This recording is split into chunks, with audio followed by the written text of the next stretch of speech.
ముంబైలో జరిగిన మనోజ్ కుమార్ ప్రార్థన సమావేశంలో పాల్గొన్న బాలీవుడ్ ప్రముఖులలో జయ బచ్చన్ కూడా ఉన్నారు. ఈ కార్యక్రమం నుండి ఒక వీడియో ఆన్లైన్లో కనిపించింది.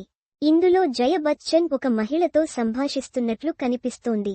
ఆమె సడెన్ గా తన వెనక వైపు నుంచి తట్టింది. దానికి తత్తరిల్లిన జయాజీ ఆమె చేతిని దూరంగా తోయడం కనిపించింది.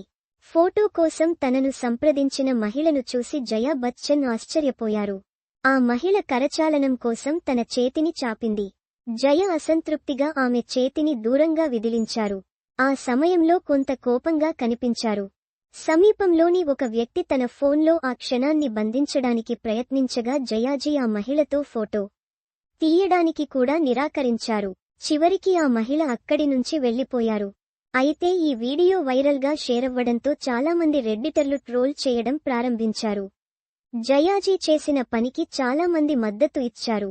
ఒక వినియోగదారు ఈ వీడియోను పోస్ట్ చేసి జయాజీ కోపంగా ఉన్నారని రాశారు.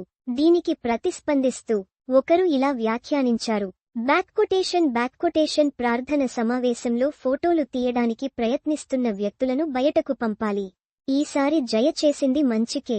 అంత్యక్రియల సమయంలో ఫోటో అడిగిన వారు మతిస్థిమితం కోల్పోయారని అర్థం అని మరొకరు వ్యాఖ్యానించారు. జయాజీకి అది ఎంత అహంకారం, ప్రతిచర్య ఊహించనిది కాదు అని ఒకరు రాశారు. నిజానికి సంతాప సభలు, శవయాత్రకు రెడీ అయ్యే చోట ఇలా సెల్ఫీలు అడగడం మరీ దారుణం.